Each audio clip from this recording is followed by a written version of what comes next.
تو سمی، سب سے پہلے تو میں آپ کے اسی تفصیلی مضمون سے آغاز کرتی ہوں جو کہ ڈیلی بیسٹ میں شائع ہوا، جس میں آپ نے یہ بھی بتایا کہ امریکی افواج اور نیٹو کی افواج میں چونکہ افغانستان میں اس وقت ان کی تعداد میں کچھ کمی ہو رہی ہے اور جنگ میں ان کے فعال نہ ہونے کی وجہ سے طالبان کا زمینی کارروائیاں کرنے کے لیے اعتماد بحال ہو گیا ہے۔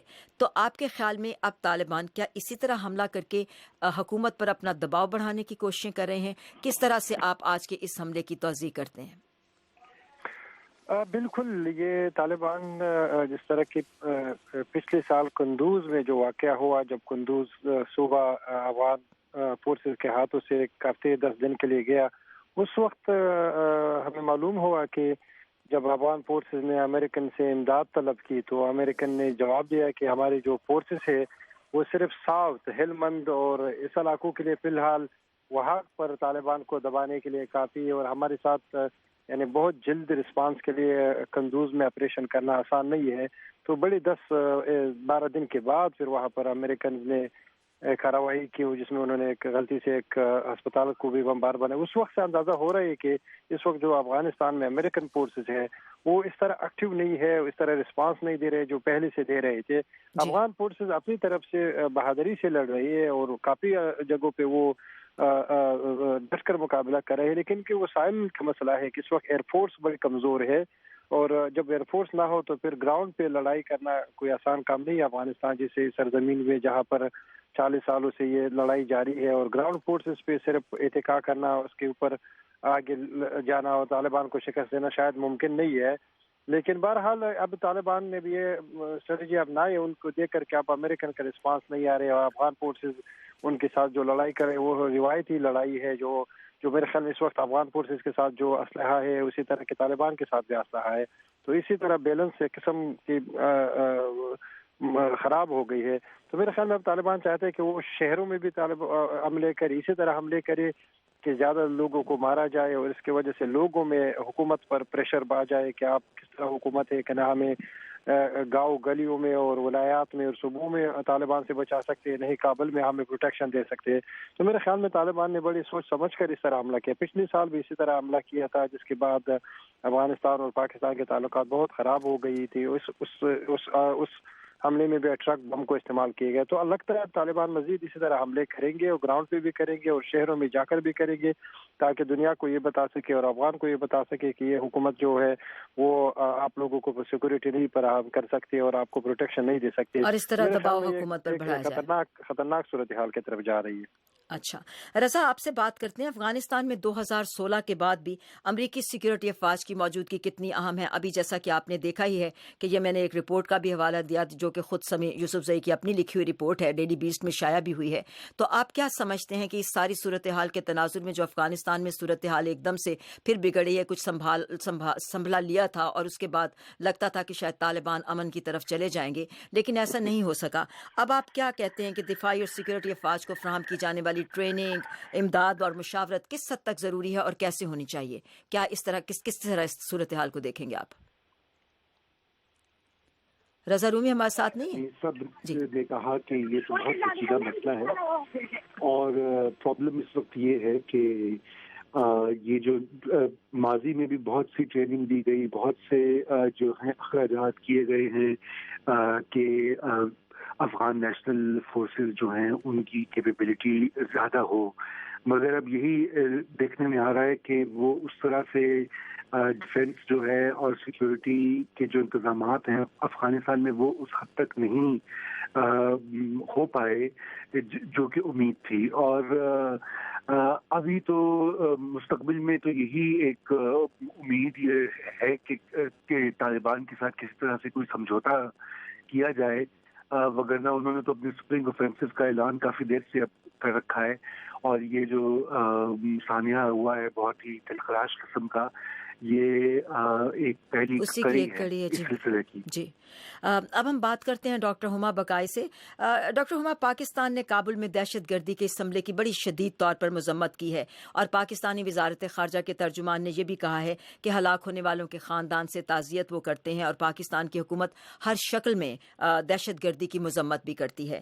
پاکستان کی قومی اسمبلی کی خارجہ امور کی قائمہ کمیٹی کے چیئرمین اویس لغاری کہتے ہیں کہ طالبان کی نئی کارروائیوں سے امن کے لیے کی جانے والی والی کوششوں میں مزید مشکلات پیدا ہوں گی. ان کی ایک چھوٹی سی ساؤنڈ بائٹ ہمارے پاس آئی، آپ کو وہ سنواتے ہیں، پھر آپ سے اس بارے میں رائے لیتے ہیں. آئیے سنتے ہیں کہ اویس لغاری کیا کہتے ہیں، جو کہ خارجہ امور کمیٹی کے چیئرمین ہیں قومی اسمبلی میں. وار کے دوران یہ ڈائلاگ شروع ہوتا ہے نا، تو پیس کے اندر تو یہ ڈائلاگ شروع نہیں ہوتا.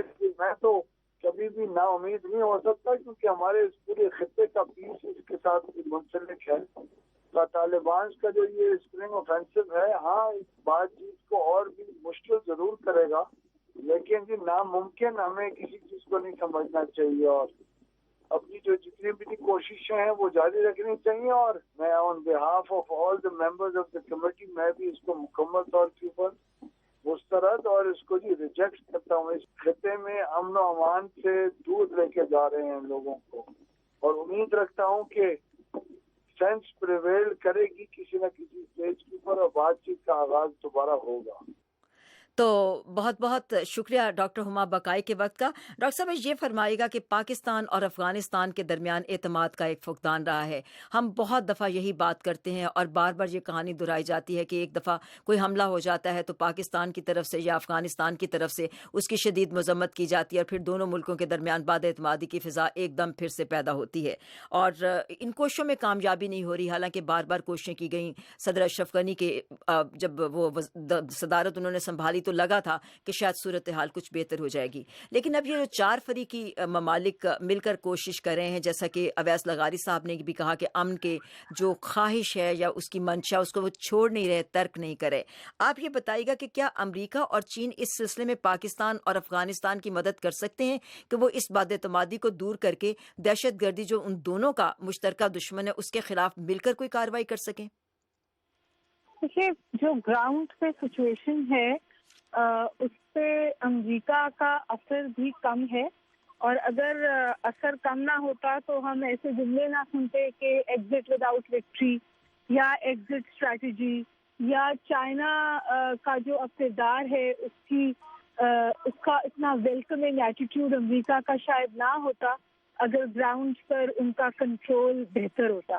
بات یہ ہے کہ جو آپریشن ابھی اسپرنگ اوفینسو شروع ہوا ہے، اس کے لیے تو انہوں نے اعلان کیا تھا، بلکہ انہوں نے اس کا نام دیا تھا آپریشن عمری جی. اور یہ اس صورتحال میں آپریشن آیا جبکہ اسپرنگ اوفینسو کو تو آپ چھوڑیے نا، ونٹر اوفینسو تو بند ہی نہیں ہوا نا، تو آن دا گراؤنڈ کیجولٹیز ہونی بند نہیں ہوئی. اور جتنے بھی سیریس آبزرورز تھے اس پیس پروسیس کے، وہ بارہا یہ کہتے تھے کہ اگر ہم گراؤنڈ پر کیجولٹیز کرٹیل نہیں کر سکے اور یہ آگے اسپرنگ میں آ کر، یعنی اس موسم میں جس وقت میں اور آپ بات کر رہے ہیں، ایسکلیٹ ہوئی، تو پھر جو یہ سہ فریقی ڈائلاگ ہے اس کا فیوچر بہت مندھم ہو جاتا ہے. اور آپریشن عمری میں جب انہوں نے اعلان کیا تو انہوں نے واضح طور پہ کہا کہ ہم بات چیت میں نہیں جانا چاہتے. دیکھیے، پاکستان اور افغانستان میں جو عدم اعتمادی کی آپ نے بات کی، بے شک وہ اپنی جگہ بجا، اور کچھ مسائل ہیں جس میں کوئٹہ شورا ہے، پاکستان کی ہوسٹنگ آف سم طالبان ہے، جو بڑا ارکسم ایٹیٹیوڈ ہے. لیکن اس کے ساتھ ساتھ کچھ اور چیزیں بھی ہیں. فار ایگزامپل، جتنی بارڈر مینجمنٹ کی پرپوزلز پاکستان دیتا ہے وہ سب کیٹیگوریکلی ریجیکٹ کی جاتی ہیں افغانستان کی طرف. پھر کیا آپ اس بات سے انکار کر سکتی ہیں کہ جو یونٹی گورنمنٹ ہے اشرف غنی صاحب کی، وہ انتہائی کمزور گورنمنٹ ہے، وہ ہوسٹیج حکومت ہے. اور جب پہلا مری ڈائلاگ پروسیس سفل ہوا اس کے بعد یہ مزید کمزور پڑ گئی ہے. جو ڈیفیکشن ریٹ ہے افغان فوج کا، وہ میرے اور آپ کے سامنے ہے. افغانی اپنے منہ سے کہتے ہیں کہ 30% افغانستان ولنریبل ہے ٹو افغان اٹیک، 6% افغانستان ان کے کنٹرول میں ہے. اور جب کسی کو بھی، مجھے اور آپ کو یہ بیٹھ کے نظر آ رہا ہے کہ طالبان جو ہے وہ پوزیشن آف پاور میں جا رہا ہے، تو وہ ظاہر ہے کہ وہ اپنی پوزیشن آف پاور کو کنسولیڈیٹ کرے گا اور پھر ڈائیلاگ کی طرف آئے گا تاکہ وہ مزید مراحت لے سکے، اٹھا سکے. تاکہ مزید، بات تو مطلب واضح ہے نا کہ جو ایگزسٹنگ افغان حکومت ہے اس میں کچھ فارمر طالبان موجود ہیں جو حکومت کا حصہ بن گئے. میرا خیال ہے کہ جو بھی اسٹریٹجی افغانستان میں آنی چاہیے وہ باہر سے نہیں آنی چاہیے، وہ اسٹریٹجی اندر سے خود ہونی چاہیے. وہاں افغان یہ فیصلہ کریں کہ وہ طالبان کو کس شکل میں دیکھتے ہیں. کیا وہ انہیں صرف دشمن کی شکل میں دیکھتے ہیں جس سے لڑنا ہے اور ایلیمینیٹ کرنا ہے، یا وہ ان کو حصہ داری دینے کے لیے ایونچولی تیار ہیں. یہ ایک بیسک فیصلہ ہے جو ایگزسٹنگ افغان حکومت کو کرنا ہے. اچھا ڈاکٹر ہما بقائی ہمارے ساتھ ہی رہیے گا. ہمیں پاکستان کے بارے میں بھی ایک اہم بات کرنی ہے. یہ آخری کامنٹ لیتے ہیں ہم اس سلسلے میں افغانستان کے بارے میں سمیع یوسف زئی سے. سمیع، جیسا کہ آپ نے سنا، ہما نے بڑی تفصیل کے ساتھ ساری کی ساری صورتحال کے بارے میں بات کی. آپ بھی سارے سلسلے میں اسی طرح سے بات کرتے آ رہے ہیں. تو کیا آپ سمجھتے ہیں کہ افغان حکومت کو کے لیے یہ اب لازمی ہو جائے گا کہ وہ طالبان کو بات چیت کے لیے کوئی انسینٹیو ضرور دے؟ اور اگر کوئی انسینٹیو دیا جا سکتا ہے تو وہ کس طرح کا انسینٹیو ہو تاکہ طالبان کسی نہ کسی طرح امن کے لیے بات چیت کرنے پر آمادہ ہوں، اور یہ جو ہلاکتوں کا سلسلہ ایک دم بہت زیادہ جاری ہو جاتا ہے اس کو کسی نہ کسی حد تک کم کیا جا سکے؟ کس طرح سے آپ اس صورتحال کو دیکھتے ہیں؟ دیکھیے، انسینٹیوز تو اس وقت ایک چیز بنتے ہیں جب آپ مذاکرات کے ٹیبل پہ آ جائے، بیٹھ جائے کسی فریق کے سامنے یا اپنے افغانی جو کلچر ہے اس کے سامنے بیٹھ کر آپ آ جائے، تو پھر اس کی صورت میں تو وہ ہو سکتے یا آپ پر پریشر ڈال کر یا ملیٹریلی آپ کو ٹیررائز کر کے آپ کو ٹیبل پہ بتا دیا جائے. اس وقت طالبان کا آفیشیل جو لائن ہے وہ بات سننے کے لیے تیار ہی نہیں ہے. جب آپ بات نہ سنے تو کس سے بات کیا جائے، کس سے انسینٹیو کیا جائے؟ کیا چاہتے ہیں؟ کیا آپ چاہتے ہیں کہ آپ کو 30% شیئر دیا جائے حکومت میں؟ کیا 2 سال کے لیے ایک ایسا حکومت قائم کیا جائے جو ایک عبوری حکومت ہو، اس کے بعد الیکشن ہو؟ وہ تو الیکشن پر بلیو ہی نہیں کرتے ہو. تو اسی وجہ سے یعنی افغان حکومت ٹھیک ہے وہ بھی آسانی سے انسینٹیو نہیں دیں گے، لیکن میرے خیال میں انٹرنیشنل کمیونٹی آپ پریشر ڈال رہے افغان حکومت پر کہ آپ کچھ دے دے، لیکن جب تک آپ مذاکرات کے ٹیبل پہ نہ جائے، اپنے مطالبات صرف یہی مطالبہ رکھنا کہ بس آپ باہر ملکی افواج نکل جائے، اور باہر ملکی افواج تو نکل چکے ہیں، بہت کم رہ گئی ہے. وہ تو کسی جو آپریشن ہو رہے ہیں اس میں 1% بھی ان کا کردار نہیں ہے. لیکن بہرحال ان کا ایک جب تک طالبان کے باہر، افغانستان سے باہر کی روٹس ہو، جب تک ان کو پاکستان میں شیلٹر ملتا ہو، اس وقت تک شاید مشکل ہے کہ وہ آ جائے. ہما بقائی صاحبہ نے بارڈر مینجمنٹ کی بات کی. یہ بارڈر مینجمنٹ یہ تو اس طرح چیز ہے کہ بارڈر مینجمنٹ تو 1 گھنٹے کا کام ہے. اگر کسی کو بارڈر کراس کرنا ہو تو وہ یا وزیرستان سے یا بلوچستان سے کراس کرنا پڑے گا. یہ امپاسبل ہے کہ 1700-1800 کلومیٹر اس بارڈر کو مینیج کیا جائے اسی صورتحال میں. لیکن افغانستان میں جو لوگ ہے وہ ان کا یقین ہے کہ اگر پاکستان واقعا طالبان کے اوپر پریشر ڈال دے، اس کے اوپر جو کہا جا رہا ہے، وہ یہی کہہ رہے ہیں کہ ان کے جو بیمار ہے، جو انجرڈ ہے، بہت زیادہ کیجولیٹیز طالبان کی بھی ہو رہی ہے، ان کے لوگ کافی وہ زخمی بھی ہو رہے ہیں. وہ کہا جا رہا ہے کہ کہاں پر اس کا ٹریٹمنٹ ہو. اگر یہ ساری ان پہ بند کیا جائے تو اس صورتحال میں شاید وہ طالبان فلیکسیبلٹی دکھائے. لیکن اس وقت واقعا یہ بھی حقیقت ہے کہ افغانستان کی موجودہ حکومت ایک کمزور ڈھانچہ ہے، اور جب طالبان بھی سمجھتے ہیں کہ ہم اگر موجودہ حکومت کے ساتھ مذاکرات کریں تو ان کو سمجھ میں آ رہا ہے کہ یہ حکومت ایک کمزور حکومت ہے، وہ کچھ زیادہ انسینٹیو یا کچھ زیادہ شیئر یا کچھ آفر نہیں دے سکتی. تو وہ بھی دیکھ رہے ہیں کہ اگر صورتحال بہتر ہو جائے تو مجھے تو نہیں لگتا کہ 3-4 سالوں تک افغانستان میں کوئی سے بہتر حکومت آئیں گے. تو اسی وجہ سے میرے خیال میں اب انٹرنیشنل کمیونٹی بالخصوص پاکستان، ایران، امریکن، ان کے اوپر ہے کہ وہ طالبان کے ساتھ ممالک کے روابط ہے اس پر ایک سیریس پریشر ڈال دے تاکہ اس سلسلے کو ختم کیا جائے. 40 سال ہو گئی ہے، اگر اسے چلتے رہے اس وقت بھی 40 سال کے بعد بھی کوئی سلوشن نظر نہیں آ رہا ہے، اور طالبان اسی چیز پر تلے ہوئے کہ ہم خود بھی ماریں گے، آپ کو بھی ماریں گے اور آپ کو بھی چلنے دیں گے. ویسا ہمارا تو اسٹیٹ ختم ہو گیا، ہمارا تو حکومت ختم ہو گئی ہے. لیکن صورتحال یہ ہے کہ جب تک افغانستان کے اندر میرے خیال میں اس طرح نہیں ہے کہ افغان حکومت کا ریٹ نہیں ہے. افغان حکومت جہاں بھی چاہے وہ اگر اس کا کوئی لیڈر مل جائے، وہ امریکن کے ساتھ بھی مل کر، افغانستان میں کوئی ایسا جگہ نہیں کہ وہاں پر وہ ریڈ نہیں کر سکتے، نائٹ ریڈ نہیں کر سکتے. لیکن ان کے طالبان کی 90% لیڈرشپ افغانستان سے باہر ہے.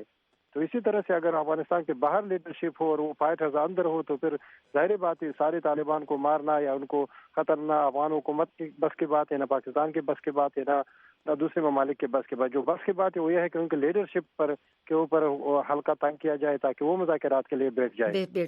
بہت بہت شکریہ سمیع یوسف زئی، لندن سے ہمارے ساتھ تھے اس وقت. اور جیسا کہ آپ جانتے ہیں کہ ڈیلی بیسٹ اور نیوز ویک کے لیے افغانستان اور پاکستان کی خصوصی کوریج ان کا کام ہے اور اسی کے بارے میں رپورٹنگ کرتے ہیں. اب ہم کچھ بات کرتے ہیں پاکستان کے سیاسی منظرنامے کی.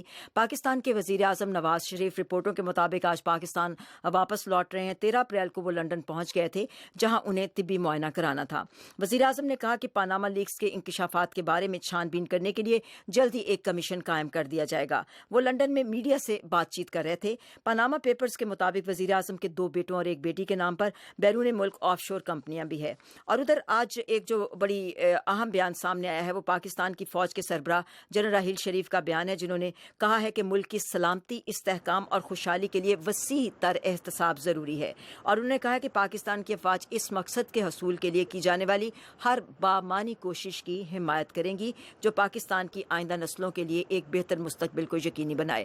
ڈاکٹر ہما، آپ سے میرا سوال ہے سب سے پہلے کہ آپ کے خیال میں پاناما دستاویزات میں آنے والے انکشافات کے پس منظر میں احتساب سے متعلق اس بیان کو کتنا اہم آپ سمجھتی ہیں؟ دیکھیے، پاکستان جو دیگر ممالک میں جو اس کا ریئیکشن آ رہا ہے وہ ریئیکشن پاکستان میں اس سے قدر مختلف ہے، کیونکہ کوئی اسٹریٹ پروٹیسٹ نہیں آئی ہے۔ کسی شہر میں پاناما لیکس کے حوالے سے یا پرائم منسٹر کی کرپشن کے حوالے سے کوئی مظاہرہ پاکستان میں نہیں ہوا جو ہم نے اور ممالک میں دیکھا۔ ہاں، پاکستان میں یہ ضرور ہوا ہے کہ اس کی انٹینسٹی دیکھتے ہوئے جو اپوزیشن ہے وہ اب اس کا فائدہ اٹھانا چاہتی ہے، اور اپوزیشن آپس میں رابطے بڑھا رہی ہے اس کو ایڈریس کرنے کے لیے۔ ظاہر ہے اس کے جو سب سے بڑے کارفرما ہیں وہ عمران خان صاحب کی جماعت ہے، کیونکہ وہ بہت پہلے سے یہ کہتے تھے یہ جماعت قدر کلین ہے دوسری جماعتوں سے، کرپشن کے حوالے سے ان کی کوئی ہسٹری کرپشن کی نہیں ہے، جبکہ جو دوسری جماعتیں ہیں بالخصوص پیپلز پارٹی اس کی اپنی بڑی مشکل ہسٹری ہے کرپشن کی، تو ان کو کرپشن پہ انگلی ہٹانا اور پھر اس کو سسٹین کرنا، اس پریشر ان کے لیے بہت مشکل ہے۔ لیکن ہم نے دیکھا کہ ان کے بھی کچھ لوگ ہیں جو کہا جا رہا ہے کہ زرداری صاحب کے فیور میں نہیں ہے، لیکن وہ اس پہ پریشر بڑھا رہے ہیں، اور اس میں سب کے سادہ ہمیں نظر آتے ہیں چودھری اعتزاز احسن اور کسی حد تک خورشید صاحب جو لیڈر آف دا اپوزیشن ہے، تو وہ بھی اس حوالے سے کچھ پریشر ماؤنٹ کر رہے ہیں اور دوسری جماعتوں سے انہوں نے رابطے کیے ہیں۔ پھر دوسری بات یہ کہ جو PMLN ہے اس کا ڈیمیج کنٹرول اور پرسیپشن مینجمنٹ انتہائی کمزور اور ناقص رہا ہے۔ انہوں نے اٹیک کی اسٹریٹجی اپنائی ہے، بجائے کہ اس کے کہ وہ جواب دہی کریں اپنے الزامات کی، جو ان کی طرف انگلی اٹھاتا ہے اس سے پلٹ کے کہتے ہیں کہ جی تم بھی ہمارے جتنے برے ہو لہٰذا ہمارے حوالے سے کچھ نہ بولو۔ تو شوکت خان میموریل ہاسپٹل سے انویسٹیگیشن کی بات ہے، پیپلز پارٹی کی طرف بھی یہی کہا جا رہا ہے۔ تو دس اسٹریٹجی از بیک فائرنگ۔ جی، لیکن ڈاکٹر ہما یہ ساری تو تفصیل کی دکانوں میں کپڑے جی وہ ڈاکٹر ہما ایک بات میری سنیے گا، میں جنرل شریف کے بیان کے بارے میں آپ سے بات کر رہی تھی کہ آپ سمجھتی ہیں کہ یہ جو ان کا اتنا اہم بیان سامنے آیا ہے وہ اس سارے پس منظر کے اندر ہے؟ میرا یہ سوال تھا۔ جی، راحیل شریف صاحب کا جو اس وقت بیان آیا ہے اس وقت اس کو پاکستان میڈیا نے امیڈیٹلی گریسپ کیا ہے اس طور پہ کہ یہ نواز شریف صاحب کے خلاف آیا ہے، حالانکہ انہوں نے ایک جنرل اسٹیٹمنٹ دیا ہے اور کچھ دنوں بعد دیا ہے۔ بہت عرصے تک ہی وہ سٹنگ دا فینس، انہوں نے فوج نے ایون ISPR نے اس حوالے سے کوئی جو بات نہیں کی تھی، لیکن آج ان کا کیٹیگوریکل اسٹیٹمنٹ آیا ہے کہ احتساب ایٹ آل لیولز ہونا چاہیے، اور انہوں نے کرپشن کو جوڑا ہے ٹیررزم کے ساتھ۔ کو لوگوں نے بہت زیادہ ایکسیپٹ کیا ہے، اور میڈیا پہ اس کی بڑی واہ واہ اور یہ اسٹیٹمنٹ کی کہ بھی عوام کی آواز ہے، لوگ یہ سننا چاہتے ہیں۔ سوشل میڈیا جو پاکستان کی پڑھی لکھی سمجھے جو پورشن آف پاپولیشن ہے اس کی آواز ہے، وہاں پر کیٹیگوریکل کرٹیسزم ہے۔ لیکن میں دوبارہ گزارش کروں کہ نواز حکومت اتنی پریشان نہیں ہے، کیونکہ اسٹریٹ پہ ابھی کوئی ایجیٹیشن نہیں ہے۔ جو 24 اپریل کا جلسہ ہونے جا رہا ہے جس میں عمران خان صاحب کو یہ اپنا لائحہ عمل بیان کریں گے، اگر اس کے بعد ہم اسٹریٹ کو موبلائز ہوتا ہوا دیکھتے ہیں، جو امید کم ہے، تو ہو سکتا ہے کہ آپ کوئی چینج دیکھیں۔ علاوہ اس کے کہ PMLN کی حکومت انڈر پریشر ہے، کوئی پاکستان میں امیڈیٹ چینج کے حوالے سے باتیں نہیں ہو رہی۔ بیچ میں بہت خبریں گرم ہوئی کہ انٹریم سیٹ اپ آ رہا ہے اور اسحاق ڈار پرائم منسٹر بن گئے ہیں اور شہباز شریف صاحب پرائم منسٹر بن گئے ہیں، اور یہ بھی کہا جا رہا تھا کہ نواز شریف صاحب واپس تشریف نہیں لائیں گے، وہ آ گئے۔ تو میرا خیال ہے کہ ابھی تو انہوں نے ہینڈل کیا ہے، bad handling but pressure is been handle, لیکن یہ اٹ ول ناٹ گو اوے۔ زیادہ تر لوگوں کا یہ خیال ہے کہ پاکستان میں کہ this will not blow over. This will not go away.